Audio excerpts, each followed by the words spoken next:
Sometimes people talk so frantically that when they're excited, it gets you excited. There's a YouTuber named Jimmy Dore. I've been watching him for the last probably 3 years or so. And one thing I love about him is he can take something that's in the news regularly and he can make it seem really incredible. So today he was talking about an interview that Dr. Fauci had on PBS's show Frontline. And Dr. Fauci was basically saying that, hey, it's inevitable.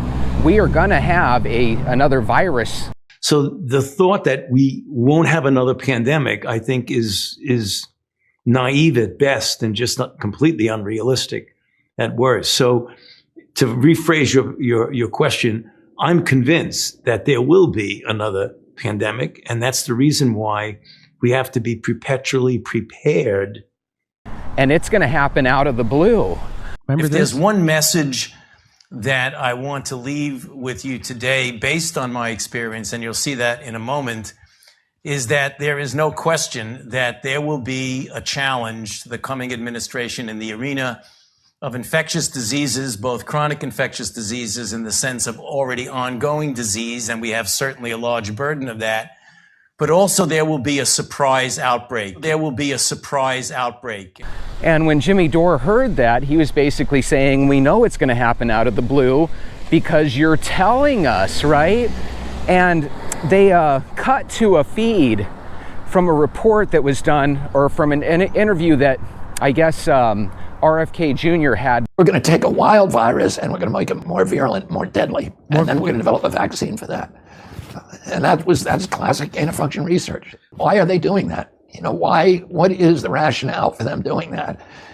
The only real rationale, if you think about it, is to develop bioweapons and then develop a defense to those bioweapons. So that's what they were doing. And Anthony Fauci was given a 68% raise by the military.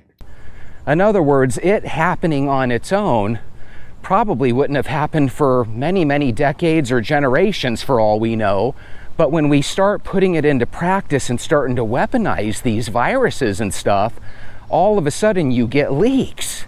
And apparently during Dr. Fauci's watch, there were 3 leaks of these ultra dangerous bugs. He continued to do that to 2014. And that year, 3 of the bugs escaped. In high-profile escapes from 3 different labs in the United States. Really deadly bugs escaped, or were found in unsafe circumstances. And President Obama issued a moratorium and shut down 18 of the worst projects by Anthony Fauci, or ordered them shut. In the end, he really didn't shut them. He instead moved the research offshore. To Ukraine? Where he would be China. out of the oversight of these troublesome scientists, the 300 scientists, a group that called itself the Cambridge Working Group. And the major lab offshore that they moved this research, there were other ones too. They moved research to Ukraine, to the former Soviet state of Georgia. But some of the worst research they moved to a Chinese lab that was run by the Chinese military, the Wuhan lab in Wuhan, the Wuhan Institute of Virology in Wuhan, China. And all of a sudden, when you have a place like China, where the security is probably not up to par with the US, you're going to put yourself in a situation where it gets released. And we've all heard this stuff before. What makes it so creepy and so dystopian and makes you really kind of wonder about Dr. Fauci is that when he first came on the scene, he seemed like such a great guy. I remember Donald Trump was even talking about how he was a basketball player for the Holy Cross basketball team. Do you guys remember that? And there was probably a good 6-7 month period where Dr. Fauci was just the coolest person in the whole country, along with Dr. Bix. You probably remember Dr. Bix because of her beautiful scarf collection that she had. As a matter of fact, she became part of like this movie we've been watching, right? You got Dr. Fauci, you got Dr. Peter Hotez, he's always got his little bow tie, and then you have Dr. Birx, she's always got her colorful scarves. It could be 110 degrees outside and Dr. Birx has a scarf on. It's all a big movie, it seems like. Remember Joe Rogan was taking ivermectin? And the people at CNN and everybody was declaring that, oh my God, Joe Rogan has taken some sort of horse dewormer. And you end up finding out that ivermectin does actually work to help, with the symptoms of COVID. And then you find out that hydroxychloroquine actually could help as well.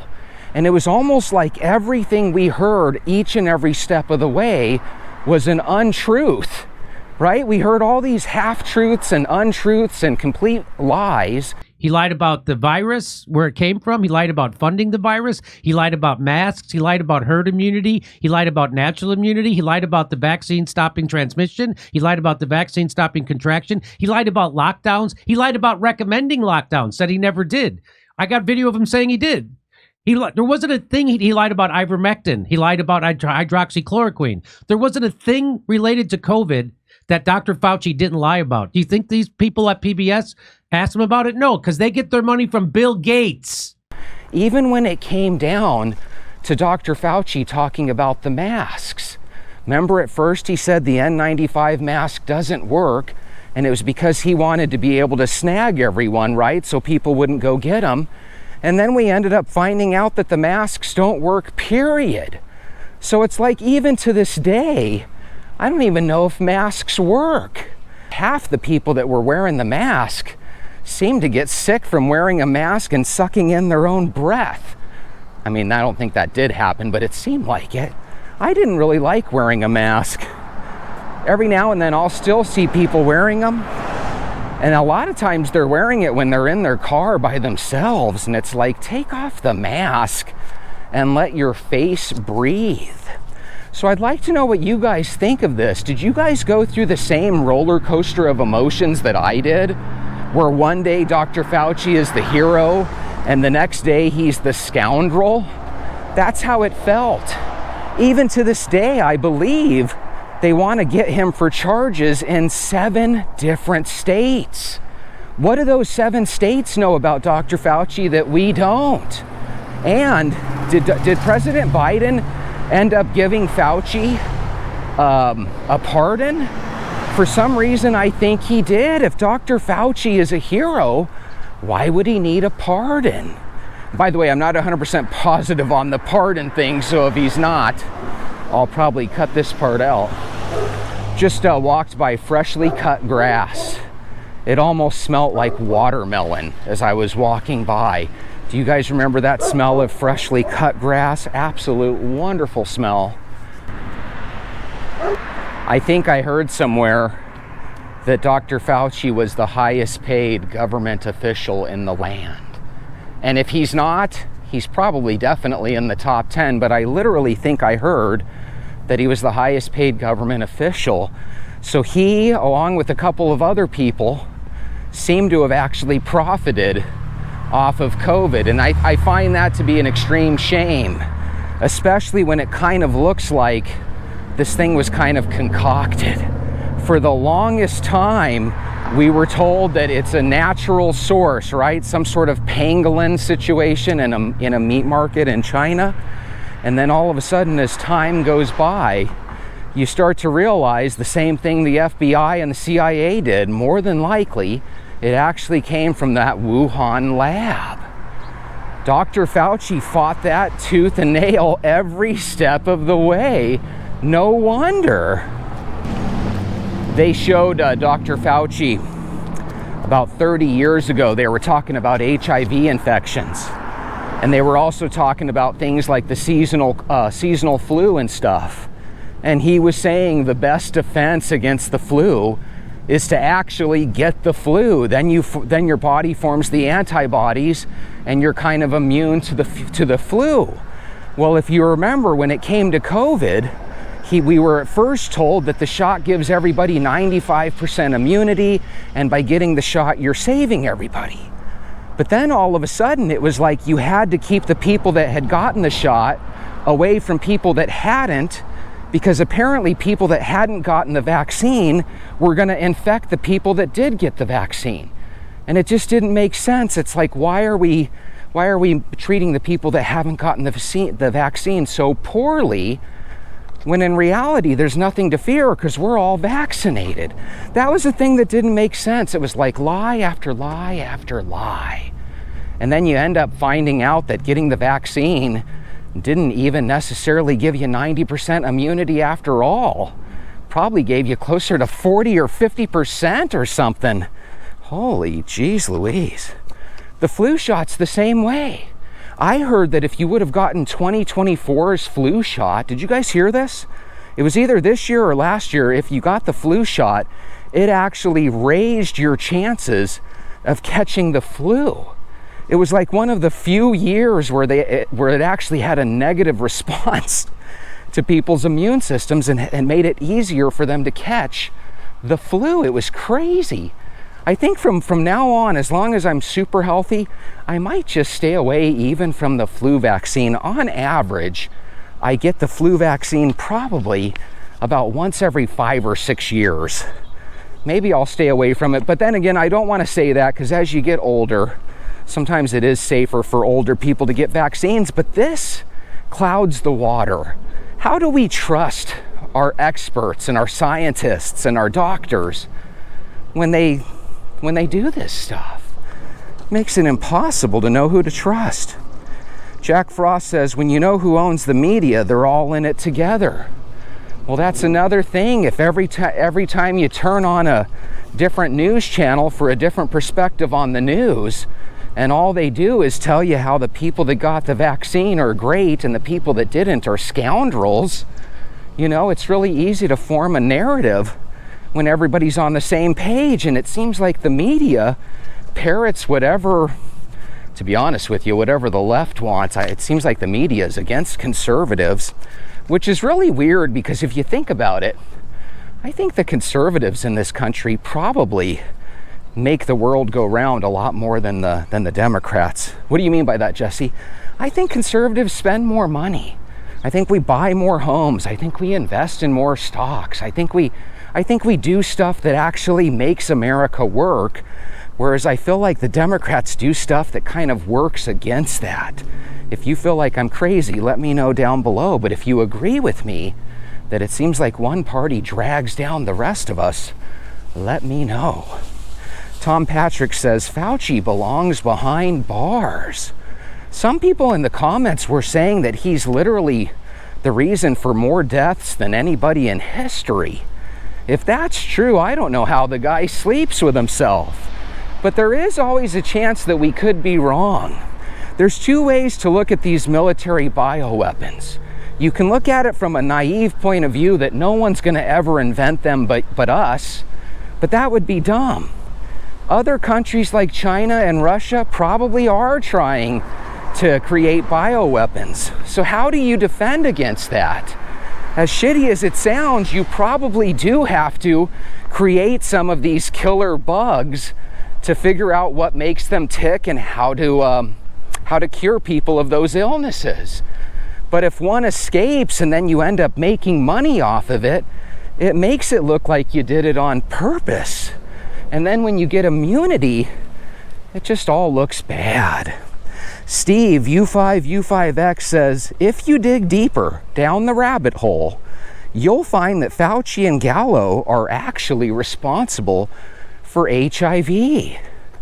So here's another thing. Did this HIV happen because back in the 70s, some chimpanzee, tried having sex with a human or something weird? There was always all these rumors that it went from the chimps to the humans. And for chimps, they get over it, and for humans, it kills us, right? At least that's how I think I heard it. But now it's starting to look like maybe Fauci had his hands in it, and maybe it was a bioweapon just like COVID. Who knows? And by the way, I'm not saying that. I'm just saying I hear all these rumors all the time. I remember when Magic Johnson came out and said that he had acquired HIV. Back then, guys, it was a 2 or 3 year death sentence. And the only way to stave off those results were to take a cocktail of different drugs, and the combination of all these drugs, this drug cocktail, would make it where you had a chance. And the reason Magic Johnson became the face of HIV was because he actually had enough money and fame to become a realistic first candidate to beat this. And in a weird way, he never really looked like he was gonna perish. He always looked healthy. And so yeah, that also makes one wonder, Is everything about money? If you have the money, can you find a way to beat some of these diseases? If Magic Johnson doesn't get HIV, are we still battling with it today? Or, like they're postulating, was this just a bioweapon that Fauci and the boys created and we already knew how to solve it? I don't know. Very interesting. I hope that it happened naturally the way we were all told. I'm hoping it's not some bioweapon that was created. But again, if you have your thoughts, please let us know down below. Yellow Rose says, we all know the flu numbers plummeted while the COVID numbers replaced them. The thing that irritated me, tell me if this irritated you, we come to find out that a lot of the deaths that they attributed to COVID, it was really a situation where those people died, and oh, by the way, they just happened to have COVID. So all of a sudden you die by, I don't know, any type of malady, but they put down that the cause of death was COVID related. And apparently all of a sudden the hospitals got a little bit of a kickback or something weird. They always made it sound like the hospitals were making money off of putting COVID down on the death certificate. I mean, my God, everything that is so scandalous and horrible that you would never want to make money off of, it seems like people make money off these things. I would not want to make any money off of knowing that I had a hand in somebody losing their life. Nobody has like a guilt conscience. I actually believe when you leave this planet, there's an accounting for our sins. That's what I believe. Is that you saying, Jesse, that you're scared and you want to be upright? Yeah, you should be a God-fearing person. You should want to do the right thing because God gave us a promise. No unclean thing gets to enter heaven. And I wouldn't want to go to heaven and be surrounded by a bunch of murderers, would you? Andrea Schmall says, really tired of hearing all about the corruption and nothing ever being done about it, and no one ever being held accountable. Andrea, if this is all a simulation, then that means it's all a movie, it's all a production. So why don't you just kick back and enjoy? You know the best way to enjoy things, guys, is to take a daily walk. If you take a daily walk with me, you will literally start eliminating thousands of calories from your diet each and every week. Tens of thousands of calories over the course of a year, probably hundreds of thousands. And before you know it, you've got a walking routine, and then all you have to do is what your boy Jesse's doing occasionally, try to add a little bit of a diet routine to that, and before you know it, you're able to lose weight like a champion. Like a champion. By the way, when I first started my channel, I thought I was really chubby at 185. Something's weird about the 197 that I weigh right now. I'm being honest when I tell you guys, I feel like I'm 175. I feel like maybe instead of a bunch of flab, I feel like my 197 has a little bit more muscle than what it maybe did even when I was 185. And that makes sense because when I was 185, it was just me laying on the bed constantly, and it probably was really pudgy. But now I don't really feel that pudginess. And we're not stopping, guys. I'm going to get down to 165, and you are too. You know why? Because you're going to start seeing me shrink, and you're going to say, I want to be a part of that. So make sure you hit subscribe, hit the hype button. Tell me what you think about old Dr. Fauci. Also, let me know if you're a Jimmy Dore fan, because I think his show is great. And I'll see you tomorrow. Have a good night. Bye.